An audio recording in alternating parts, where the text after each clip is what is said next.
We made our way to dinner, and I sat down and started to worry. Would the others understand? Would I be brushed off as crazy? If they believed me only a little bit about what the vault had been doing, then I had a chance. But it felt so much more dire than that. What? Okay, so I did an episode break, so this might not be clear how much of a non sequitur this is to the audience, but this was the previous line. They were watching movies all day, and then the next thought is this. There's no build up to this thought. It's not related to anything that's been happening today at all. He's just suddenly worrying about this again. Huh. I was scared. For myself. For my friends. For whatever this mess we found ourselves in meant. Looking across to Benson, it almost seemed like every motion he made was robotic, practiced, as if he wasn't even in his own body. The idea that one of us was marked for death still lingered from Oswin's warning the first time we ever spoke, but already we'd lost him, so maybe it was over. As much as I'd like to have believed that, Jack being around, along with Benson putting on a strong face for the rest of us, told me we were far from it. But along with that meant that I couldn't keep bottling things in. I had to let the others know. I knew that the moment Benson caught my gaze, with a sad look of his own. Everyone? My voice almost broke as I set my spoon aside, looking to the others. It's been 3 days, but it's time to finally react to the attempted stabbing. Everything alright, Dave? No. Have you noticed any? My eyes are still on Benson as I talk to everyone, wondering how the best way to approach this would be. He didn't give me any indication as to if he was going to assist here, but I had to try. Maybe his appetite is gone. It might take a couple days until it comes back properly. It's not my appetite, it's just something that I should have told you all a while ago. Maybe I just didn't want to think it was real, but, well... It's alright, Dave. You can tell them. You sure? Yes.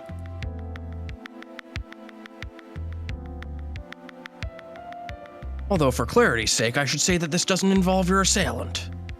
It's really getting to me. I'm like having to read the entire line of text before I start speaking it, just because I feel like sometimes the text will flow in a weird way where I get lost if I'm trying to just sight read it. So that's why I delay every single time I have to read these freaking lines. What are they talking about? I have no idea. That's what I was trying to parse just now while I was I don't Benson and Dave are sharing a knowing look where they know exactly what the topic's about to be, but they've been in a state of inaction for like 48 hours and not with any intentionality behind it or goal. So I don't know why they suddenly have a shared understanding of the mission of what's happening right now in this conversation. Oh, right. Well, I guess it doesn't as far as I know, but well, all right. What is it?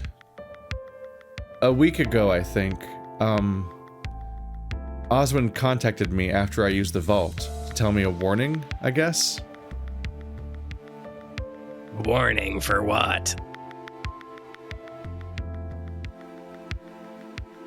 I wouldn't say so much a warning as an offering you choose. As offering you a choice. It's literally a warning, because Dave's entire thought process was the fact that someone's marked for death. That's a warning. It just is a warning. A choice for what? Master Oswin was fascinated that Dave could get the vault to work, and gave him a choice between staying and keeping all of his friends alive, or leaving with his own. Wait, leaving with his own life, I think is what it is meant to... Okay. It's the bizarre fact that he just leaves alone. I've spoken to Grizz, and I think he's planning on just getting rid of that. Yeah. That entire ending mostly breaks the game. Like, it mostly breaks the setting and the characters. Like, the fact that Dave leaves alone, which the choice does not suggest the idea that you'd leave alone. It's just the fact that you can leave, and like, why wouldn't you leave with all your friends and tell them all? Like, if you think that you're in danger, why would you leave alone? But also, like, you don't learn much from leaving. It's just a very strange ending in general. I don't know why Benson knew Dave meant this topic subconsciously when he walked in, when it's not a recent event. It happened half of the game ago, literally. Like, we're 2 weeks in. You're talking about a thing that happened a week ago that he then didn't tell anyone about. I was, excuse me, did you say... Sounds like he was planning on killing us. On the contrary, Master Oswin wished for nothing more than to keep you all alive. Which is why he provided you all with zero information about what was happening, or even stakes, or goals, or tools with which to process the situation. He just vaguely said that someone might be marked for death, and then Ted went at length about how many children he murdered, and now he's dead. He was a genius, truly a man before his time. Even at the cost of his own. That implies that Dave was telling the truth? Orlando, how dare you? I shot Orlando a look, a little hurt that he'd doubt me even now.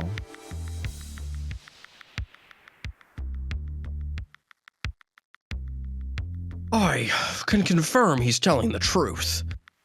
I've confirmed the Master's passing with my own eyes. Passing is still a weird term. Murder. Yeah. Murder's the better one. He was murdered. There was a knife. I don't think he did it.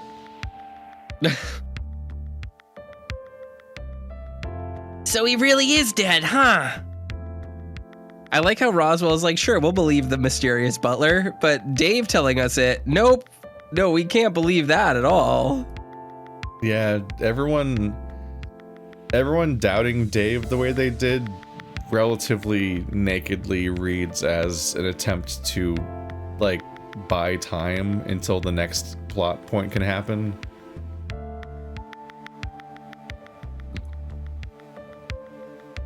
I must admit, I found it odd that he'd plead for me to go on a vacation so suddenly, but I fear he knew what was about to happen to him. What? That someone would... What an incredible galaxy brain move. You knew you were gonna get murdered, so you let yourself get murdered. Yeah, I can't process... like...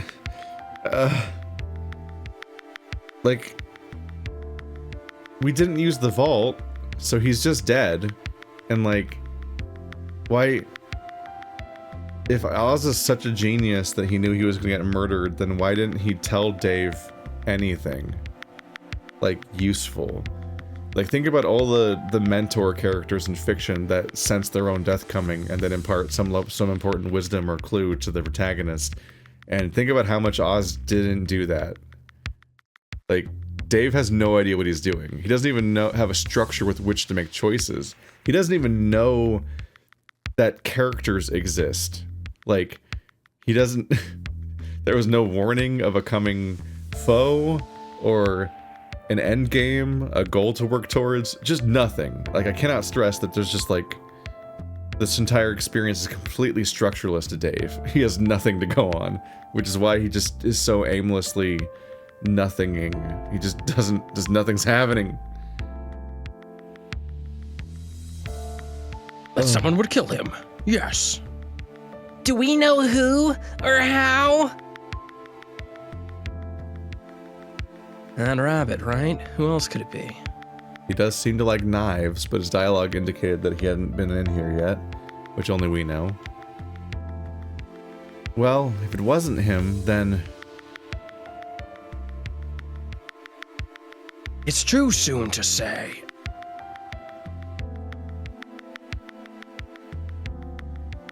While there are reasons one might wish to do him harm, any particular reason doesn't stand out above all others. What about the dozens of dead children or the time machine? I feel like those are standouts. Nah, it's fine. Not even the warning? Which was... Sorry, I might have missed exactly what this warning was. But one of you, if not more, were marked for death. Benson's words rang clear through the dining room, and each of us looked at one another, uncertain.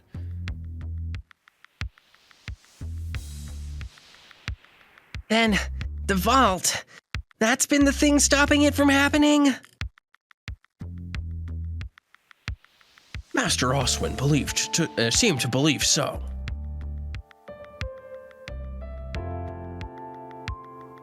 Dave here has been able to use the vault multiple times.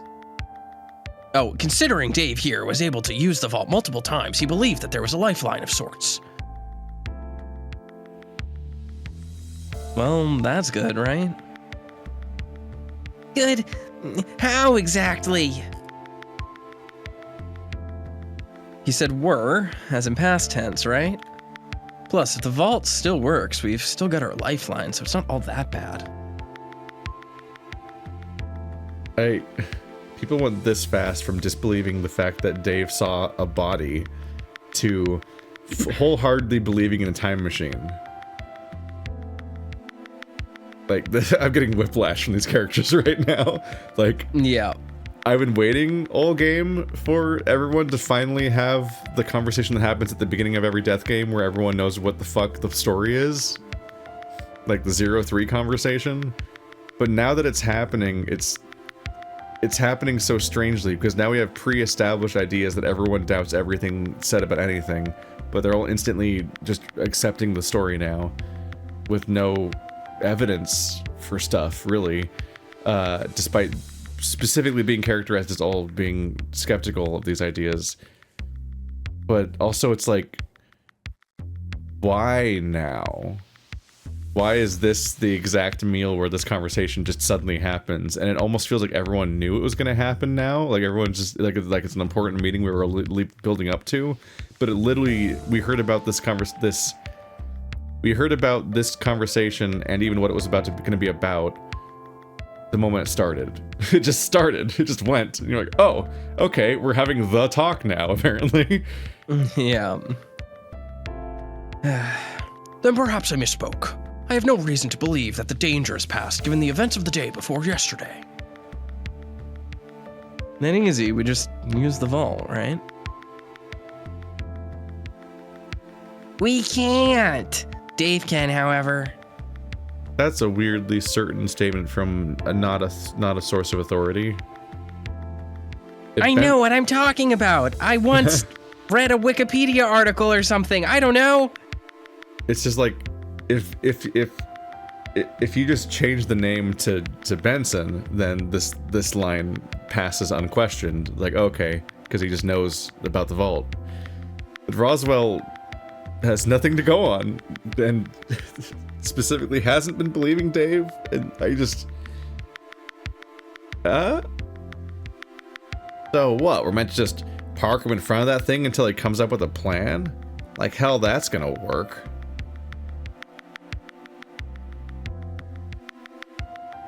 There may be more avenues available to us, so long as we know who we're dealing with.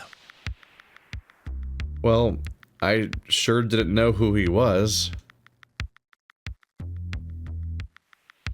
Anyone else have any ideas? Master Orlando, perhaps?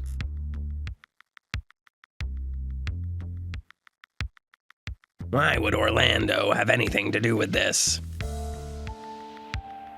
Why indeed? Why would the Master and I convene with the head of the noble family? Is it because he's he's the head of the Dragon Mafia? Is this also finally coming up? Is this very much just the talk where we just put all the cards on the table just out of nowhere? It's almost like it just became day 15. They're like, well, that's the halfway point of the story. Time to drop the facts. You met with my dad? Oh no. I tilted my head, curious. My gaze went from Sal, who seemed to know what was coming, to Orlando. What was coming, to Orlando, who was shaking in his chair. He seemed to give up, sighing and running his hand through his mane. What would you meet with him for? It was him who wished to speak with Master Oswin about a business opportunity, one involving the vault downstairs. What? I frowned, mouth agape as I remembered what Jack had said. He was interested in a time machine, that he had a job. The rabbit. He was after it too, or was interested in it anyway. Called it a time machine. Are you certain, Dave? Well, yeah. Seemed keen to know if you were around too. I'd never seen Benson so angry. A seething anger, despite being so still and so quiet. When he next spoke, his voice was barely above a whisper, but it came through clear as day from how quiet the room was. This has Memphis Noble written all over it. What? We're just adding another character on day 15. Okay. I know who's behind.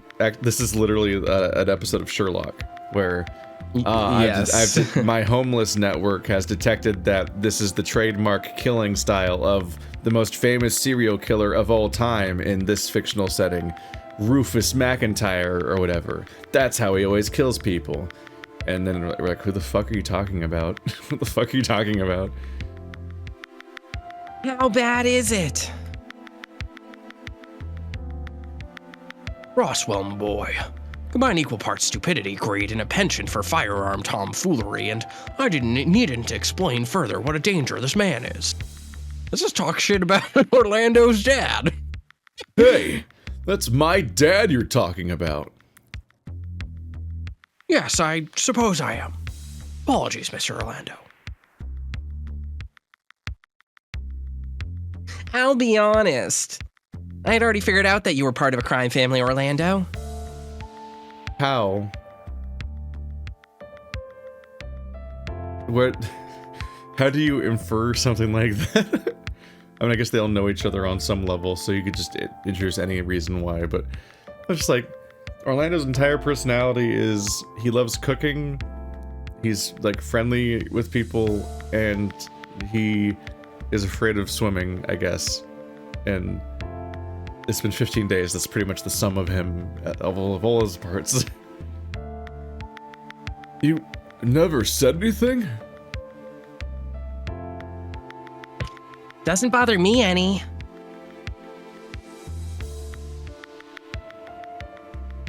You're a good person, no matter what family you come from or who your parents are. Wow, Roswell truly is veering very close to the, you're one of the good ones, Orlando. It doesn't even matter that your family is from the old country. You're not a criminal like all the movies make it out to be. It's like, oh no, shut up. He's already writing a weird line, but it's also very odd because he's the extremely judgmental character about people's histories and past and so on. Yeah. Like him being so vindictive towards Tyson, but so forgiving over the idea that Roswell is a crime nepo baby is it's a bit of, it feels like mixed wires a bit. It seemed to make Orlando feel better, knowing that Roswell was in his corner, but it didn't exactly solve the problem at hand. So, would it be a stretch to say we're in danger so long as Orlando's dad doesn't have the vault? It would appear that way, yes. And so Orlando is just coincidentally on a friendship vacation to the exact mansion the time machine is in that his dad wants. Like, was he invited here specifically to be a human shield against his own dad? Is that the motivation for him being here? In which case, who did that? Who? What?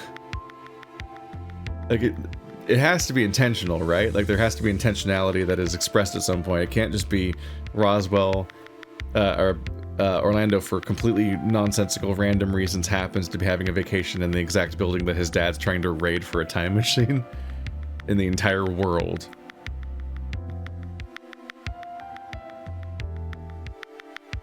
And if they want it, like, just come get it.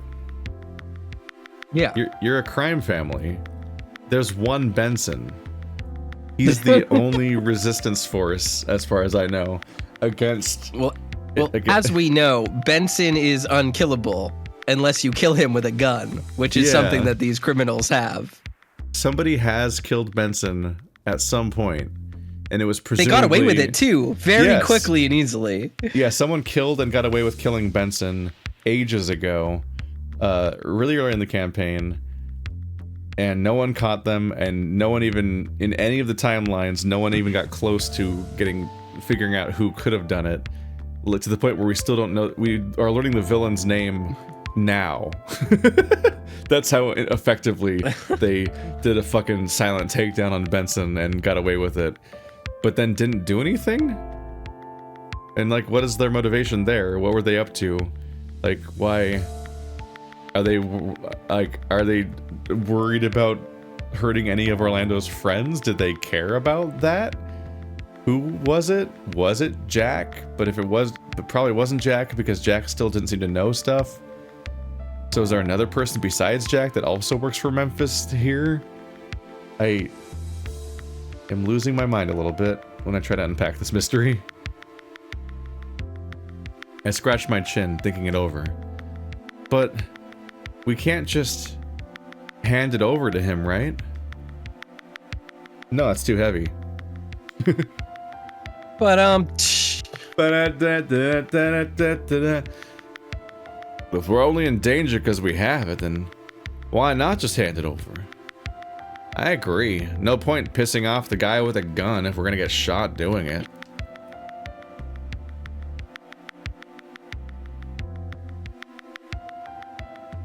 Regrettably, that's not an option, for a few reasons.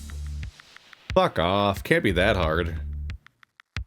Benson rose from the table, sighing out before speaking directly to Tyson.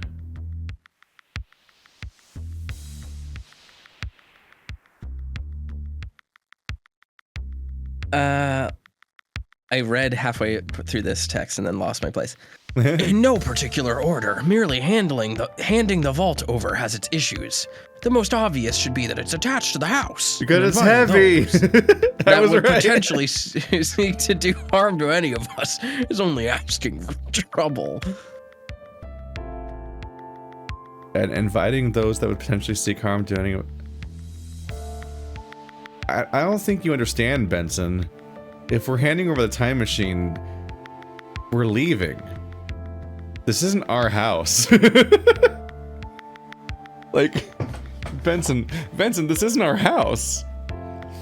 You and Oz have not figured out, like, basic ideas of how to express something as a motivation for someone else. Like, you don't understand that you're supposed to convince us to stay and convince us to defend the time machine.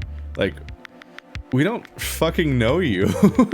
This isn't our house. It's not our time machine. We're in danger and unarmed, and we're just fucking high school kids on a vacation. Like, this is reason 500, where like the stakes get weirdly high when it's supposed to be just a friendship trip, and everyone then goes, all right, well, I'm calling an Uber. This is fucked up. I'm going home.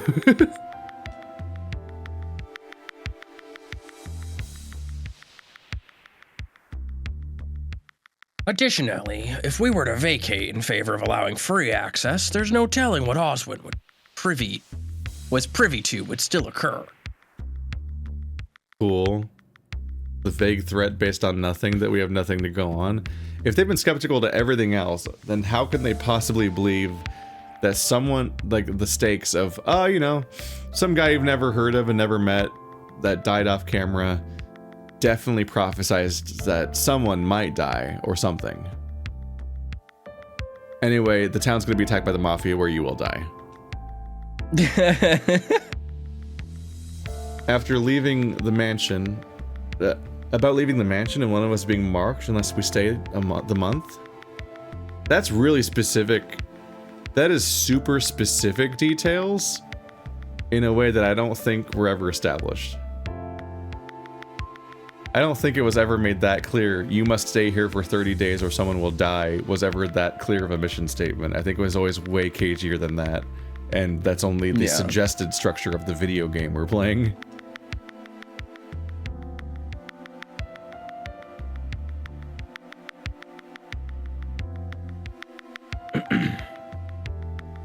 The very same. Superstitious as it may sound, Master Oswin was rattled by it, and that man was not to be rattled by anything outside the realm of scientific explanation. To see him so worried about it despite that worries me. So was it a prophecy? I just... That sounds like a prophecy. From who? Very funny. Like how... Why did Oswin think this? I don't understand. Somebody ask him, please. Although the most important obstacle is that Master Oswin asked me to assist him in ensuring it never ended up in his hands. He may be dead, but even in death shall I serve his wishes to the last breath. But... even should I die, Dave, that, along with his other requests, left for me to find upon my return.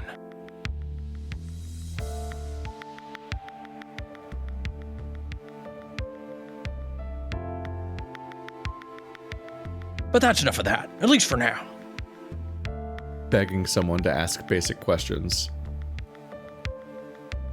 You all doubt Dave about seeing a dead body, but you're not gonna ask any basic questions about the insane shit that Benson is spewing? It was clear Benson was done talking as he scooped up his dishes and left for the kitchen, the rest of us mostly quiet. There were murmurs. I can only imagine my friends were just as uncertain as I was for what was to happen next. So many questions left unanswered, and the person that held most of the answers was now dead.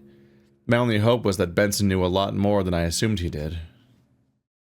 When I was done eating, I hurried to put my dishes in the kitchen and left to find him, wondering where he could have gone. But just standing in the foyer made me look to the stairway looking down, towards the vault, to our lifeline. I felt a chill run down my spine as I stepped into the basement, eyeing the door leading towards the vault carefully. There had to be something I could put in? With so many words, one of them had to just magically solve everything. Inching closer to the door, I noticed movement in the dark and I froze.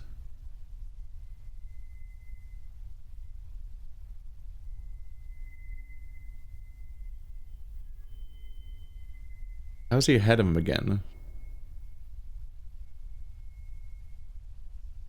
Good evening, Dave. Oh, Benson. It's just you. What are you doing down here? Truthfully, I'm at a bit of a loss. With the unpleasantness at dinner combined with my lack of employer, I'm at a loss as to what I should be doing right now. Well, the maybe unpleasantness at dinner, you were like, you literally was like, yay, finally time to talk about this. Let's all go this. Like, let's go over this. Like, what? It's also like, I don't know, man, maybe share any basic information with me. Like, share a single new piece of information with me about what's going on, and maybe I could help you make choices or, you know, have agency in the story. Well, they only introduced the idea that there's somebody that wants the vault. But just, like, you know something else. You know more than this. You don't have hobby? Dave is so eloquent. He's such an empathetic and eloquent person who knows exactly what to say at all times. You don't have hobbies or anything? Or, I don't know, something that you might want to do? Dave. I don't know what to make of any of these characters socially. Like, they're wild people. Like, Dave, he obviously means what to do because we're in danger. And, like, I know that you responded to being almost stabbed to death by Jack by watching the Lord of the Rings trilogy all day or something. But, like, Dave just heard Benson talk about a mafia coming here for the vault. And he's like, I don't know, have you tried knitting? Like, you should take up knitting to pass the time. And I'm like, Dave, are you... What are these responses? It's like fucking Agent Coulson, It's a Wonderful Place, like strange ass bizarre responses to things. I just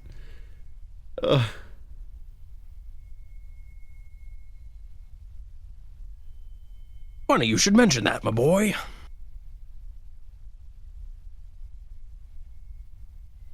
Would now perhaps suit you for a chat, or at the very least accompanying me somewhere?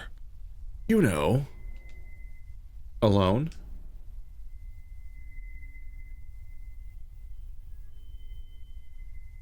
I believe that would be best, yes. All things considered, I would rather not reveal the laboratory to your friends just yet. Oh, Dave still hasn't said anything about it, huh? You wanted to go back there? Well, we already know what's in there. He's... well...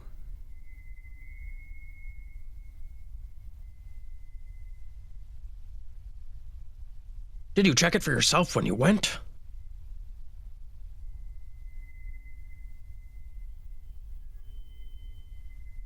You must have been in quite a state to leave the door open. It was open when I got there.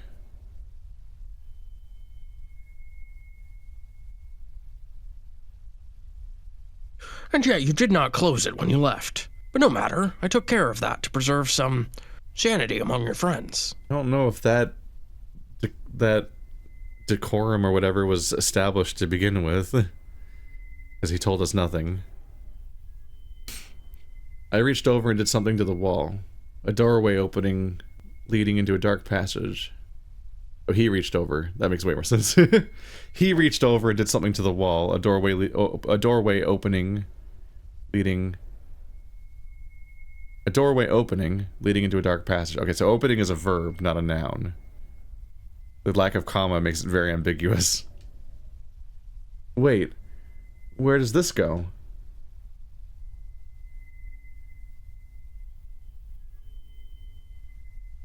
How dare you break the rule about there being a single passage in a mystery?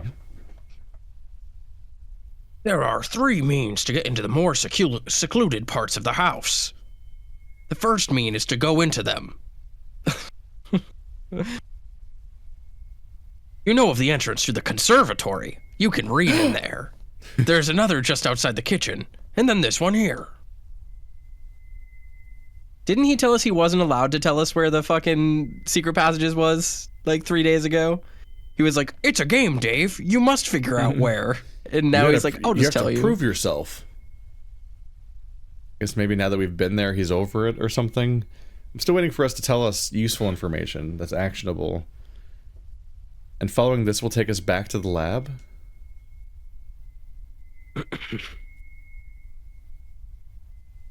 Or to the library, or the kitchen, if you so wish. All of them?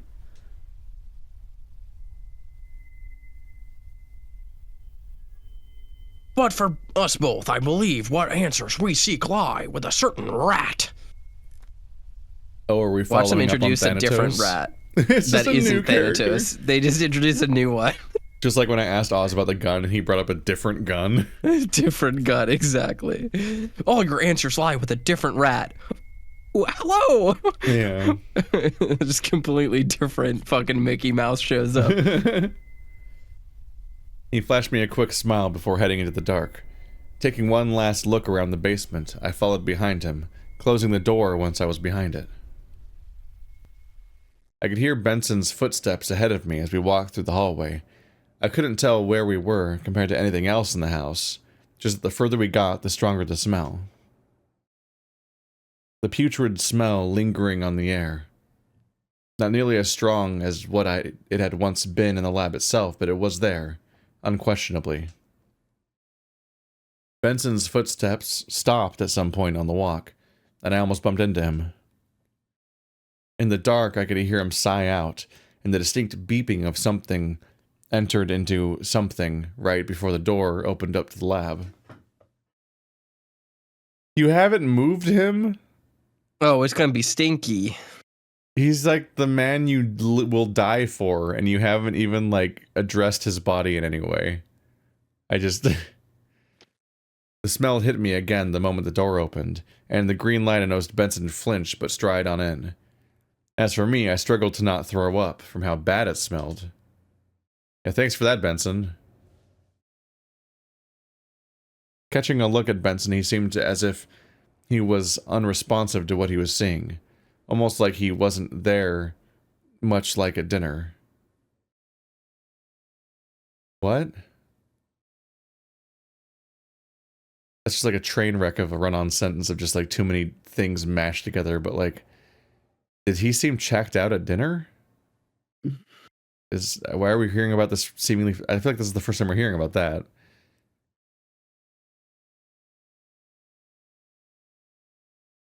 I had no idea. But also, like, there's something to be said about using stronger language, like decisive language, instead of qualifying every single phrase as being like, maybe, kinda, I don't know, sorta. Because stuff is so consistently characterized that way that it's like, okay, well, am I receiving information or not?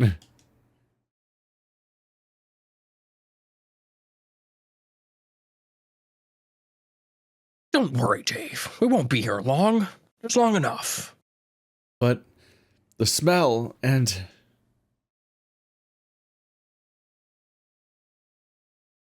Perhaps I'm just used to it. For your nose is far more sensitive than mine. Alas, there are things we need to check. What things? What's there to check? He looked around the room before making any advances towards Oswin's body, each stride carefully placed and accompanied with another survey.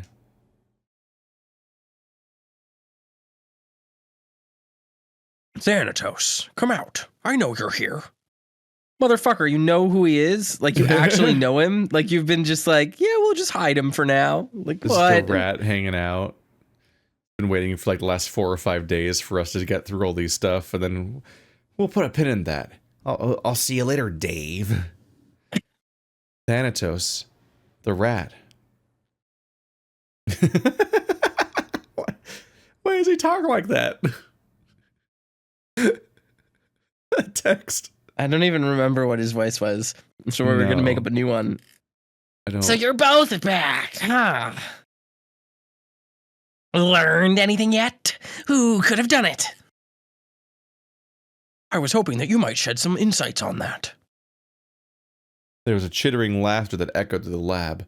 My eyes were straining, trying to spot where he was, but it was hard to place based on his voice alone.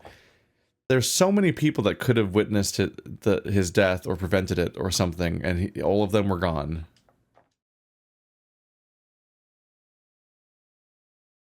An assassin turned butler, and the son of a police officer investigating the death of a man who by all rights gave up long ago. He's an assassin turned butler? I guess that, I mean, that felt like the implication of that he's like an Alfred character with his yep. Marksmanship earlier. Yeah. He was ready to drop a man. Thanatos' laughter echoed again, and I approached Benson, who was assessing something about the stab wound. Hey, Benson, what do you think he means by that? I believe just that as much as I'd hate to think it. But why? Looking at this in a purely clinical manner, I can tell you that in my experience, such a wound, both in its execution, if you'll pardon the phrase, inappropriate, Benson, and likely the circumstances, and likely the circumstances leading up to it, Oswin let himself die here. But I knew that already. How? How would you know that? We just don't know who or why. Osmond was a little creepy, sure, but he seemed okay. Dave, he killed dozens of children.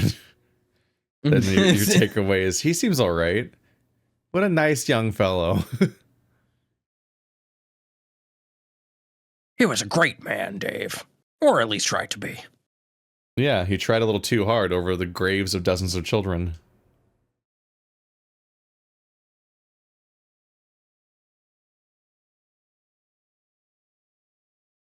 To his credit, he tried, and legitimately so, to be better than his parents and siblings both. Benson's voice lowered as he turned back to Oswin, placing a hand delicately on his head.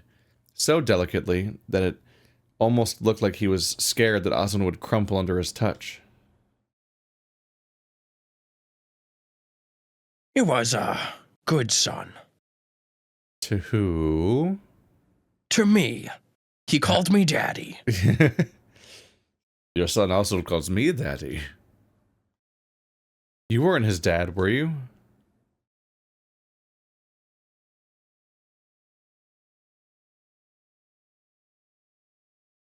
What? He and I were as close as we could be to father and son without being one officially. Call it the nature of master and servant, if that helps. But in the absence of a caring father or loving mother, it was my job to fill that void. You could also call me Alfred, because he was my Batman, and I was his Alfred. He really is Alfred, yeah. Down to having his secret lair. And, you know, the villains are the Mafia, like in Batman.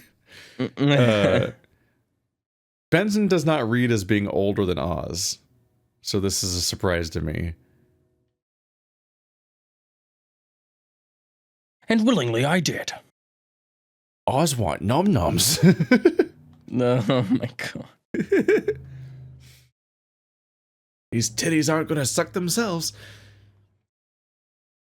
We stood in a moment of silence before it was broken again, with the distinct sound of tiny footsteps, and the quiet snickering distorted by static. We did immediately stop talking to Thanatos. There you are. Oh, that's Benson. There you are. Miss me? Not overly, you repugnant rodent. Oi! Oh god, he's suddenly he has a Cockney accent. No need for insults, you old bastard. Back me up here, Junior. I don't know you. I don't fucking know you. We have talked to him twice now and have no idea what this guy's doing. He showed up once before. He's like, I'm Thanatos. Bye. I'd rather stay out of it, thanks. You're no fun. Didn't I tell you to figure out what happened? You did, yes, but so far I haven't made much progress. You want to know what would be really interesting? If instead of arbitrarily making everything into a game, the characters who knew things just fucking told people? Yeah. To quote the greatest movie of 2023, I tried to warn you in my own way. Which is, that's FNAF being a fucking nightmare film. Gotcha. Okay. There's a cop lady who shows up just out of nowhere, and then honestly, like, the movie's almost made watchable by the fact that every scene that she's in is completely unhinged, and I kept laughing every single scene she was in, because all social decorum or basic expectations of how to behave or what people know, or even the extent to which she very obviously knew, like, the plot of the movie before any other character and just wasn't saying anything, all culminating in the end where she's just like, I tried to warn you in my own way. And it's like, you knew everything. You could just say it. Yeah. What's the fuck's happening? I lost my mind at that character. And there's a version of this where I'm just like, everyone keeps testing Dave or telling Dave to do stuff, but also never equipping him in any way to do anything with both information or tools. Like Dave has nothing to go on. Dave's level of investigation is to walk into the kitchen with Sal and Tyson and being like, so, this fridge. Yeah. Yeah, I'm not having any ideas. You want to play volleyball for 4 days? like, that's Dave's investigative strategy so far. It's very funny. And it's like, I can't even fully blame him on that level. Like, he doesn't share information with his friends either, but he doesn't have that much vital information to share. Whereas these two characters, and Oz especially, know so much more. And now they're all claiming that Oz knew he was going to die, and seemingly he just took no precautions. Not even about dying. Like, even if he thought he himself was doomed, like, if he wanted Dave to accomplish something, he should have given him anything to go on, and it just hasn't. I'm melting. I'm melting. Ugh. Is that important? You tell me, Benny boy, or rather, tell Junior here. You already know who killed him after all. What? What? We're all so shocked right now. Why would Thanatos know that Benson knows if he doesn't know who did it? I didn't see the killer kill him, but I saw you watch the killer kill him. The killer was just obscured from my view. Like, I know that Benson knows, even though Benson wasn't here, supposedly. What? I saw Benson stiffen when Thanatos spoke, leading his comment at watching Benson. He said nothing else, his tail whipping behind him in erratic jerks. No, he hasn't figured it out yet. Otherwise he wouldn't be here right now. Right? I turned away from Thanatos to look at Benson, frowning. Right, Benson? Benson's stare was fixated on Thanatos, and I could have sworn the rat was smiling at him. I never liked you, you unnatural, filthy creature. You brought us to him. What was your goal? Another robotic snicker sounded from the speaker on Thanatos' collar. I forgot about that. And I saw Benson's knuckles tense, with how annoyed he was. It was almost enough to completely forget the smell. I didn't realize that Thanatos spoke from like a collar. Yeah, I forgot. I think that might have been established, but you know, like the coin game and many other elements of the story, it just came up and then completely vanished from the narrative for 4 days straight. Benson looked to Oswin before looking back to me with a stern frown, looking me over. He was deciding something, and he wasn't being subtle about it in how he searched my face for something. Something. Control F the word something. Dave. Yes? We're done here. Come now before the stench gets to you any more than it has already. What was your goal? What was Benson's goal? Once again, we have entered a scene to talk to someone, had a pointless conversation that has taught us nothing, and then, forgive me, it hasn't taught us nothing. It taught us that Benson was an assassin and that he knows who killed Oswin, and now we're just leaving without actually asking the person we intended to ask anything about. Yeah, I wanted to ask them about. I can't stress how many scenes open with a stated mission, like there's a goal that is explicitly stated, and that's what we're going to try to accomplish in this scene, and then everyone forgets it immediately, and then we leave. Like, akin to like Oz's inability to give us any kind of mission, and then bizarrely thinking that this conversation was illuminating, and so on, to like The answers we seek might lie in this rat. Let's go talk to this rat to seek answers. But then the only information we get from the rat is information Benson didn't want to get out. And now he's mad at the rat. But he still hasn't asked the question of whatever he wanted to know from the rat. Because didn't he? If I'm right? Like he's not here just for the body. He did say that there's a rat and that his answers lie in him. Right? I'm not imagining that. But then he just didn't, and now we're leaving. This is correct. He guided me by the shoulder out of the room and back into the passage. I caught one last look at Thanatos standing on Oswin's deck, looking almost amused as he left. Almost amused? Why is everything qualified and, like, undercut with all these extra words that make that... Just say Thanatos is almost amused. Sala's almost crushing on us. Yeah, like, Thanatos is amused. He was fucking with Benson. We know that. You don't have to suggest, like, wow, could he have been amused by this? It's not ambiguous. Just say he was... Just say he looks like smug and amused or something. State concrete things instead of qualifying them all as being maybe observations that are almost true, possibly. Onwards we walked, the lessening smell enough to keep me distracted. What? Okay. Usually not how that works, but okay. With each breath clearing my head, despite it being with stale air. Huh. I'm back to wanting to throw people out windows a bit. I'm losing it.